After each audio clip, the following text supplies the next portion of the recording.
ಅಮರ ಪ್ರೇಮದ ಮಧು. H.G. ರಾಧಾದೇವಿಯವರ ಕಾದಂಬರಿ. Coffee ಕುಡಿದು ಲೋಟ ಕೆಳಗಿಟ್ಟ ಮೇಲೆ, ಚಿಂಟು ಹೇಗಿದ್ದಾನಪ್ಪ ಎಂದರು. ಒಬ್ಬ ಪುಟ್ಟ ರಾಕ್ಷಸ. ಬಹುಶಃ ರಾವಣಾಸುರ, ಕಂಸ ಇವರೆಲ್ಲ ಬಾಲ್ಯದ ವರ್ತನೆ ಹೇಗಿತ್ತು ಅಂತ ನಾವು ಓದಿಲ್ಲ. ಅವರು ದೊಡ್ಡವರಾದ್ಮೇಲೆ ಮಾಡಿದ ಲೋಕಕಂಟಕ ಕಾರ್ಯಗಳು ಓದಿದ್ದೀವಿ. ಬಾಲ್ಯದಲ್ಲಿ ಅವರುಗಳ ಬಹುಶಃ ನಮ್ಮ ಚಿಂಟು ಹಾಗೆ ವರ್ತಿಸ್ತಿರ್ಬೋದು ಅನ್ಸುತ್ತಮ್ಮ ಎಂದ ನೋವಿನಿಂದ. ತಾಯಿ ಚಿಂತೆಯಿಂದ, ಅವನನ್ನ ಹೀಗೆ ಬಿಟ್ರೆ ಹೇಗಪ್ಪ? ನೀನ್ ಹೆಂಡ್ತಿ ಇಷ್ಟು ಬುದ್ಧಿವಂತಳು, ಮಗನನ್ನ ಏಕೆ ಅವಳು ಗಮನಿಸಿಲ್ಲ? ಮಗಳನ್ನ ಬೋರ್ಡಿಂಗ್ಗೆ ಹಾಕೋ ಬದಲು ಮಗನನ್ನ ಏಕೆ ಹಾಕ್ಬಾರ್ದಿತ್ತು ಎಂದರು. ಆ ಮಗು ನನ್ನ ಪ್ರೀತಿಸುತ್ತೆ ಅನ್ನೋ ಅಸೂಯೆಗೆ ಆ ಮಗುನ ಸಂಪರ್ಕ ನನಗೆ ತಪ್ಪಿಸ್ಬೇಕು ಅಂತ ಅದನ್ನ ಬೋರ್ಡಿಂಗ್ಗೆ ಸೇರಿಸಿದಾಳಮ್ಮ. ಚಿಂಟು ಹಾಗಾಗ್ಲಿಕ್ಕೆ ನಾನೇ ಕಾರಣ ಅಂತೆ. ನಾನೇ ಅವನನ್ನ ತಿದ್ಬೇಕಂತೆ, ಕತೆಗಳು ಹೇಳಿ ತಿದ್ಬೇಕಂತೆ. 1 ವಾರದಿಂದ ಸಾಕಾಗಿತ್ತಮ್ಮ. ಇವತ್ತಂತೂ ಬ್ಯಾಟ್ ತಗೊಂಡು ಸಿಕ್ಕಾಬಟ್ಟೆ ಹೊಡೆದ್ಬಿಟ್ಟು ಬಂದಿದ್ದೀನಿ. ಆದ್ರೆ ಅವಳಿಗೆ ತಿಳಿದ್ರೆ ಸುಮ್ಮನಿರ್ತಾಳೇನಪ್ಪ? ದೊಡ್ಡ ರಣರಂಗ ಆಗತ್ತಲ್ಲ. ಅವಳ ಜೊತೆ ಯಾವಾಗ ಸೌಹಾರ್ದ ಇತ್ತಮ್ಮ? ನನಗೂ ಸಹಿಸಿ ಸಹಿಸಿ ಸಾಕಾಗಿದೆ. ಅವಳಿಗೂ ಆ ಮಗನ್ನ ನಿಭಾಯಿಸಲಿಕ್ಕಾಗಲ್ಲ. ಅವಳತ್ತೇನು ಆ ಹುಡುಗನನ್ನ ನಿಭಾಯಿಸಲಾಗದೆ ಸೋತಿದ್ದಾರೆ. ಕಡೆಗೆ ನನಗೆ ಹರ್ಟ್ ಮಾಡಬೇಕು ಅಂತಲೂ ಈ ಪುಂಡು ಗೂಳಿಯನ್ನ ಪಳಗಿಸೋ ಕೆಲಸ ನನಗ್ ಬಿಟ್ಟಿದ್ದಾರೆ. ಇದು ದಂಡದಿಂದಲೇ ಪಳಗೋ ಗೂಳಿ ಎಂದ. ಮಗನ ಮಾತಲ್ಲಡಗಿದ ವಿಷಾದ ಗಮನಿಸಿ ಆಕೆ ನಿಟ್ಟುಸಿರಿಟ್ರು. ಈ ಮದುವೆಗೆ ನೀನು ಒಪ್ಪಿಗೆ ಕೇಳಿದಾಗ ನಾನು ಆರಂಭದಲ್ಲೇ ಬೇಡ ಅನ್ಬೇಕಿತ್ತು. ನನ್ನ ಸ್ವಾರ್ಥಕ್ಕೆ ಮಗನ್ ಪಾಲಿಗೆ ಬಂದ ಒಳ್ಳೆ ಅವಕಾಶವನ್ನ ದೂರ ಮಾಡಬಾರ್ದು ಅಂತ ಮದ್ವೆಗೆ ಒಪ್ತೆ. ದಿನೇ ದಿನೇ ನೀವಿಬ್ಬರ ವಿರಸ ಜಾಸ್ತಿ ಆಗ್ತಾನೆ ಇದೆಯಲ್ಲಪ್ಪ ಎಂದರು. ಬರೀ ನನ್ನ ಕಥೆನೇ ಆಯ್ತು, ನಿನ್ ವಿಷಯ ಏನಮ್ಮ ಎಂದ. ಈಗ ನನಗೂ 54 ವರ್ಷ ಆಯ್ತಪ್ಪ. ಮೊದ್ಲಿದ್ದ ಯೌವನದ ಉತ್ಸಾಹ, ಒಂಟಿಯಾಗಿ ಬದುಕಬಲ್ಲೆ ಅನ್ನೋ ಕಿಚ್ಚು ಈಗಿಲ್ಲ. ಮುಪ್ಪು ನನ್ನನ್ನ ಆವರಿಸ್ತಿದೆ. ಮಗ, ಸೊಸೆ, ಮೊಮ್ಮಕ್ಕಳು ಇವರೊಂದಿಗೆ ಬದುಕಿದ್ರೆ ಅನ್ಸುತ್ತೆ. ನೆಂಟರ ಸಮಾರಂಭಕ್ಕೆ ವಜ್ರದ ವಾಲೆ, ಚಿನ್ನದ ಹಾರ, ರೇಷ್ಮೆ ಸೀರೆಗಳಲ್ಲೇ ನಾನು ಹೋಗಿರ್ತೀನಿ.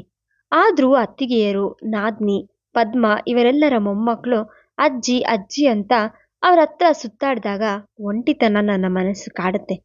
ಮಗ ಸೊಸೆ ದೂರವಾಗಿದ್ರು 1-2 ಮೊಮ್ಮಕ್ಕಳಾದ್ರೂ ಸಹ ನನ್ನ ಹತ್ರ ಇರಬಾರ್ದಿತ್ತೆ.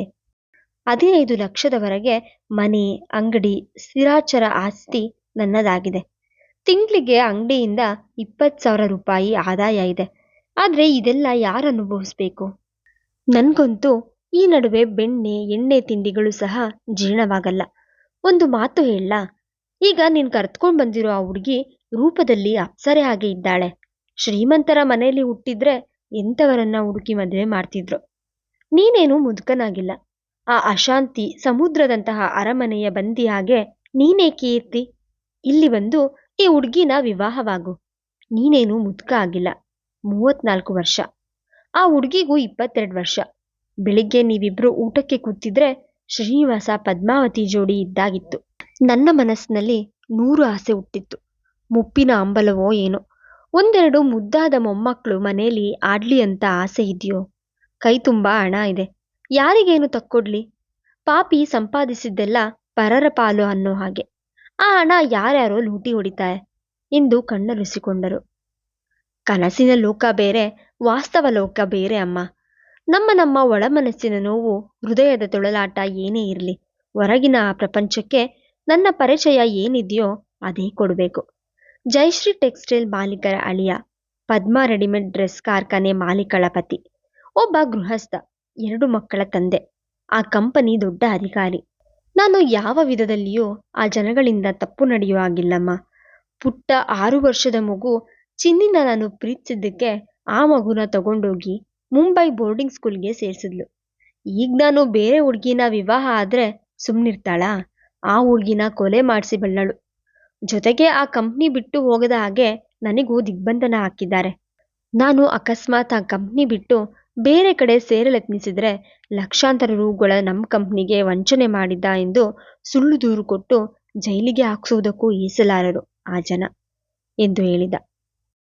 ವನಜಮ್ಮ ನಿಟ್ಟುಸಿರಿಟ್ಟು, ಬದುಕಿನುದ್ದ ನನಗೆ ಒಂಟಿತನವೇ ಕಟ್ಟಿಟ್ಟ ಬುತ್ತಿ ಆಯ್ತಪ್ಪ ಎಂದರು. ಅವನ ದನಿಯಲ್ಲಿ ತುಂಬಿದ್ದ ನಿರಾಶೆ ಗಮನಿಸಿ ಅವನಿಗೆ ವ್ಯಥೆ ಆಯಿತು. ತಾಯಿ ಹಸ್ತ ಹಿಡಿದು, ಅಮ್ಮ, 30ನೇ ವಯಸ್ಸಿನಲ್ಲೇ ಅಪ್ಪನ ಕಳೆದುಕೊಂಡು ಒಂಟಿಯಾಗಿದ್ದಿ. ನಿನ್ನ ಅಲ್ಲಿನ ಮನೆಯವರು, ಅಪ್ಪನ ಅಕ್ಕನ ಮನೆಯವರು ಯಾರು ಕೂಗಿದ್ರೂ ಒಪ್ಪದೆ ಧೀರಳಾಗಿ ನಿಂತು ಬದುಕು ಸಂಪಾದಿಸ್ಕೊಂಡೆ.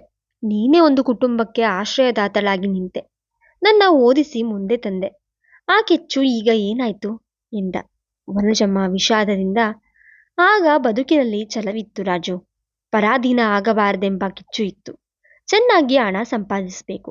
ಆಗ ಎಲ್ಲರೂ ನೆಂಟರು ತಾವೇ ಬಂದು ಶರಣಾಗ್ತಾರೆ ಅನಿಸಿತ್ತು. ಮುಪ್ಪಿನಲ್ಲಿ ಈ ಹಣದ ರಾಶಿಯೇ ಹೊರೆ ಅನಿಸುತ್ತೆ. ಈಗಲೇ ನನಗೆ ಒಂಟಿತನ ಕಾಡ್ತಿರೋದು. ನನ್ನ ಕಷ್ಟಪಟ್ಟು ಬೆಳೆಸಿದ ಈ ಅಂಗಡಿ ವಹಿವಾಟನ್ನ ಬೆಳೆಸಿ ಅಭಿವೃದ್ಧಿಪಡಿಸಿ ಅನುಭವಿಸೋ ನನ್ನವರ್ಯಾರು? ನಿನ್ಗೆ ಆ ಶ್ರೀಮಂತಳಾದ ಹುಡ್ಗಿನ ಮದುವೆ ಮಾಡಿಸೋಕ್ಕಿಂತ ತುಂಬ ಮುದ್ದಾಗಿರೋ, ಬದುಕಿನಲ್ಲಿ ಕಷ್ಟ ಸುಖ ಕಂಡ ಒಬ್ಬ ಬಡ ಹುಡ್ಗಿನ ವಿವಾಹ ಮಾಡಿಸಿದ್ರೆ ಚೆನ್ನಾಗಿರ್ತಿತ್ತೇನೋ ಅನ್ನಿಸ್ತಿದೆ. ಹೇಳಮ್ಮ, ಒತ್ತಾಯ್ತು. ನಿನಗೆ ಚಳಿ ತಡಿಯಲ್ಲ. ಶಾಲು ಬೇರೆ ತಂದಿಲ್ಲ. ದೇಹಕ್ಕೆ ಚಳಿ ಆದ್ರೂ ಮನಸ್ಸಿಗೆ ವೇಗ ಇದೆಯಪ್ಪ ಎಂದು ಗುಣಗಿಕೊಂಡು ಎದ್ದು ಬಂದ್ರು. ತಾಯಿ ಮಗ ಮನೆಗೆ ಬಂದಾಗ 8 ಗಂಟೆ. ಅಜಾರದಲ್ಲಿ ಕೂತಿದ್ದ ಮಧು, ಅಮ್ಮ ಅಡ್ಗೆ ಆಗಿದೆ, ತಟ್ಟೆ ಹಾಕ್ಲೆ ಎಂದಳು. ಇನ್ನೊಂದು ಅರ್ಧ ಗಂಟೆ ಆಗ್ಲಿ, ಬೆಳಗಿನ ಊಟ ಇನ್ನೂ ಕರ್ಗಿಲ್ಲ ಎಂದು ರಾಜಸಿಂಹ ನುಡಿದ. ಮಧು ಕೊಂಚ ಅನುಮಾನಿಸುತ್ತಾ ವನಜಮ್ಮನೆದುರು, ಅಮ್ಮ ನನಗೆ ಇಲ್ಲಿ ಕೆಲಸ ಸಿಕ್ಕಿರೋ ವಿಷಯ ಮನೆಗೆ ಫೋನ್ ಮಾಡ್ಲೆ? ನಾನು ರಾತ್ರಿ 8ರ ಮೇಲೂ ಮನೆಗೆ ಹೋಗದೆ ಇದ್ರೆ ಅಮ್ಮ ಹೆದರಿಕೊಳ್ತಾರೆ ಎಂದಳು. ಫೋನ್ ಮಾಡಮ್ಮ, ನಿಮ್ಮನೇಲಿ ಫೋನ್ ಇದೆಯಾ ಎಂದರು. ಅವಳು ವಿನಯವಾಗಿ, ಇಲ್ಲ, ನಮ್ಮ ಮಾಲೀಕರ ಮನೆ ನಂಬರ್ಗೆ ಮಾಡ್ತೀನಿ, ವಿಷಯ ಹೇಳ್ತಾರೆ ಎಂದಳು. ನಾಳೆ ರಾಜು ಊರಿಗೆ ಹೋಗ್ತಾನೆ, ಅವನ ಜೊತೆಗೆ ಊರಿಗೆ ಹೋಗು. ನಿಮ್ಮ ತಂದೆ ಜೊತೆ ಸಂಜೆ ಇಲ್ಲಿಗೆ ಬಾ. ನಾನು ಆತನ ಜೊತೆ ಉಳಿದ ವಿಷಯ ಮಾತಾಡ್ತೀನಿ. ನೀನು ಇಲ್ಲಿದ್ಬಿಡು. ಮುಂದ್ಗಡೆ ಮನೆ ಖಾಲಿ ಇದೆ. ಅವ್ರುಗಳು 4 ದಿನಗಳಲ್ಲಿ ಬಂದ್ಬಿಡ್ಲಿ. ಲಾರಿ ಬೇಕಾದ್ರೆ ನಮ್ಮ ಅಂಗಡಿ ಕೆಲಸಗಾರ ಮಹದೇವ ತರಿಸಿಕೊಡ್ತಾನೆ ಎಂದರು. ಆಗ್ಲಮ್ಮ ಎಂದು ಟ್ರಂಕ್ ಕಾಲ್ ಮಾಡಿದಳು. 10 ನಿಮಿಷದಲ್ಲೇ ಸಂಪರ್ಕ ಸಿಕ್ಕಿತು. ಮನೆ ಮಾಲೀಕರ ಮಗಳು ರಾಗಿಣಿಯೇ ಎತ್ತಿದಳು. ಹಲೋ ರಾಗಿಣಿ, ನಾನು ಮೈಸೂರಲ್ಲಿ ರಾಜಸಿಂಹ ನಿವಾಸದಲ್ಲಿದ್ದೀನಿ. ಇಲ್ಲಿನ ರಾಜಸಿಂಹ ಡಿಪಾರ್ಟ್ಮೆಂಟಲ್ ಸ್ಟೋರ್ನಲ್ಲಿ ಅಕೌಂಟೆಂಟ್ ಕೆಲಸ ಸಿಕ್ಕಿದೆ. ಈ ದಿನ ನನ್ನ ಗೆಳತಿಯರ ಜೊತೆ ಇಲ್ಲೇ ಇದ್ದೀನಿ. ಡ್ಯೂಟಿಗೆ ಜಾಯ್ನ್ ಆಗಿದ್ದೀನಿ. ನಾಳೆ ಊರಿಗೆ ಬರ್ತೀನಿ. ಏನೂ ತೊಂದರೆ ಇಲ್ಲ, ಎದ್ರು ಬೇಡ ಅಂತ ಅಮ್ಮನ್ಗೆ ಹೇಳು ಎಂದಳು. ಅವಳ ಜಾಣ್ಮೆಗೆ ಮನದಲ್ಲೇ ಮೆಚ್ಚಿದ ರಾಜಸಿಂಹ. ಅವಳ ಬಾಯಲ್ಲಿ ರಾಜಸಿಂಹ ಎಂಬ ತನ್ನ ಹೆಸರು ಕೇಳಿದಾಗ ಏನೋ ಒಂದು ತರಹ ಪುಳಕವೆನಿಸಿತು. ಅಮ್ಮ, ಅಂಗಡಿಗೆ ಮನೆಗೆ ಎಲ್ಲಕ್ಕೆ ನನ್ನ ಹೆಸರು ಇಟ್ಟಿದ್ದಾಳೆ. ಇಲ್ಲಿ ಬಂದ್ರೆ ತನ್ನತನವಿದೆ, ವ್ಯಕ್ತಿತ್ವಕ್ಕೆ ಸ್ವಾತಂತ್ರ್ಯವಿದೆ, ಪ್ರೀತಿ ಮಮತೆ ಇದೆ. ತಾಯ್ತನದ ಪ್ರೀತಿ ಮಮತೆ ವಾತ್ಸಲ್ಯ ಉಂಡು ತಾಯಿ ಜೊತೆ ಕೂತು ತಾಯಿ ಪ್ರೀತಿಯಿಂದ ಮಾಡಿಸುವ ಬಗೆಬಗೆಯ ಪಕ್ವಾನ್ನ ಉಂಡು ಆನಂದಗೊಳ್ಳುವ ಅವಕಾಶವಿದೆ. ಕೊಂಚ ಹೊತ್ತಿಗೆ ತಟ್ಟೆ ಹಾಕಿ ತಾಯಿ ಮಗನಿಗೆ ತಾನೇ ಬಡಿಸಿದ್ಲು. ಅಡಿಗೆ ತುಂಬ ರುಚಿಯಾಗಿ ಮಾಡಿದ್ಯಮ್ಮ ಎಂದು ವನಜಮ್ಮ ಹೊಗಳಿದ್ರು. ಅನಂತರ ಅವನು ರೂಮಿನಲ್ಲಿ ಮಲಗಲು ಹೋದ. ಅವಳು ಊಟ ಮಾಡಿ ಅಡುಗೆ ಮನೆ ಕೆಲಸ ಮಾಡಿ ಬಂದು ಅಜಾರದಲ್ಲಿ ಚಾಪೆ ಹಾಕಿಸಿಕೊಂಡು ಮಲಗಿದ್ಲು. ನಾಳೆಯಿಂದ ಅಜಾರದ ಈ ಭಾಗಕ್ಕೆ ಒಂದು ಮಂಚ ಹಾಕ್ಸಿ ಕರ್ಲನ್ ಹಾಸಿಗೆ ತರಿಸ್ತೀನಿ ಎಂದರು ವನಜಮ್ಮ. ಅದೆಲ್ಲ ಏನು ಬೇಡಿ ಅಮ್ಮ ಎಂದಳು. ನೀನು ಬೇಡ ಅಂದ್ರು ನಾನ್ ಬಿಡ್ಬೇಕಲ್ಲ. ಮೊದಲು ನನ್ನ ತಮ್ಮನ ಹೆಣ್ಮಕ್ಳಿದ್ರು, ಅವರು ಊರು ಜನ ಉಪಯೋಗಿಸಿದ ಮಂಚ. ಹೀಗಾಗಿ ಮೊನ್ನೆ ಅವರಿಗೆ ಕೊಟ್ಟುಬಿಟ್ಟೆ ಎಂದರು. ಶ್ರೀಮಂತಿಗೆ ತಕ್ಕ ಧಾರಾಳತನವೂ ಈಕೆಗಿದೆ ಎಂದು ಮನದಲ್ಲಿ ಯೋಚಿಸಿಕೊಂಡಳು. ನಿಜಕ್ಕೂ ತನ್ನ ಈಗಿನ ಉದ್ಯೋಗದ ವ್ಯವಸ್ಥೆ ಬಗ್ಗೆ ಕೇಳಿದ್ರೆ ತಾಯಿ ಎಷ್ಟು ಸಂತೋಷ ಪಡುವಳು. ಒಂಟಿಯಾಗಿ ತಾನು ಮೈಸೂರಲ್ಲಿ ಇರಬೇಕಾಗುತ್ತೆ ಎಂದು 2,000 ಸಂಬಳದಲ್ಲಿ ಊಟ ತಿಂಡಿ ವಸತಿ ತನ್ನ ಖರ್ಚು ಕಳೆದು 1,000 ರೂ ಕಳಿಸಿದ್ರೆ 500 ರೂ ಮನೆ ಕಟ್ಟಿ 500 ರೂಗಳಲ್ಲಿ ಹೇಗೆ ಜೀವನ ಮಾಡುವರೋ ಎನ್ನಿಸಿತ್ತು. ತಂದೆಯ ಕೈಯಲ್ಲಿ 50,000ಗಳಿತ್ತು. ತಾಯಿಯ ಆರೋಗ್ಯ ಆರೈಕೆಗೆ, ತಮ್ಮನ ಓದಿಗೆ ಎಂದು ಆ ಹಣ ಮೀಸಲಾಗಿತ್ತು. 20 ವರ್ಷದ ತಮ್ಮ ಹರೀಶ BCom ಓದ್ತಿದ್ದ. ಇನ್ನು 1 ವರ್ಷ ಓದು ಬಾಕಿ ಇತ್ತು. ತಾಯಿಯನ್ನು ಉಳಿಸಿಕೊಳ್ಳಲೇಬೇಕು. ವೈದ್ಯರು ಹೇಳಿದ ಎಲ್ಲ ಔಷಧಿ ಚಿಕಿತ್ಸೆ ಕೊಡಿಸಬೇಕು. ಇದು ಎಲ್ಲರ ಮಾನಿಷ ಆಗಿತ್ತು. ಈಗ ಇಲ್ಲಿ ಉಚಿತವಾಗಿ ಮನೆ ಸಿಗುತ್ತಿದೆ. ತಂದೆಗೆ 800 ರೂ ಸಂಬಳ. ತನಗೆ ಇವರ ಮನೆಯಲ್ಲಿ ಊಟ ವಸತಿ. ಬಂದ ಸಂಬಳ ತಾನು ಇಡಿಗಂಟಾಗಿ ತಾಯಿಗೆ ಕೊಡಬಹುದು ಎನಿಸಿತ್ತು. ಬೆಳಿಗ್ಗೆ ಹಾಲಿನವನು ಬಂದು ಕರೆಗಂಟೆ ಹೊಡೆದಾಗ, ಅಮ್ಮ ಮಧು, ಹಾಲು ಬಂದಿದೆ ಎಂದು ಆಕೆ ಕೂಗಿದ್ರು.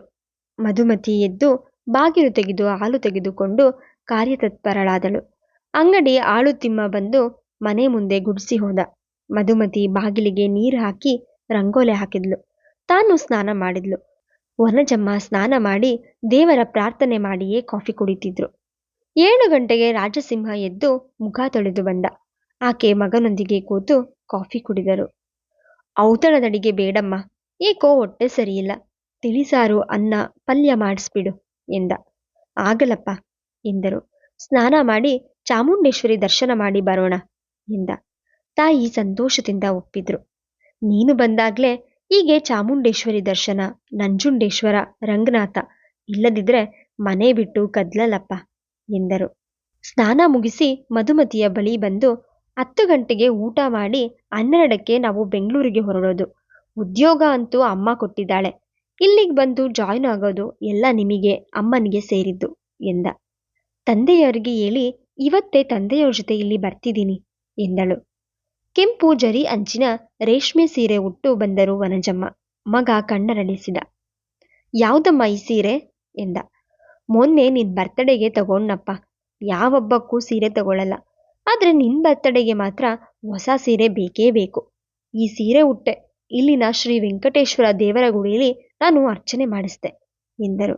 ನಾನಂತೂ ನಿನ್ಗೆ ಏನು ತಕ್ಕೊಡೋ ಆಗಿಲ್ಲ, ನನ್ನ ಹೆಸರಲ್ಲಿ ನೀನೇ ಕೊಂಡ್ಕೋಬೇಕು ಎಂದ. ನಂಗೆ ನೀನೇನ್ ಕಡಿಮೆ ಮಾಡಿದ್ಯಪ್ಪ, ಈ ಎಲ್ಲ ಆಸ್ತಿ ನಿಂದೆ ಎಂದರಾಕೆ.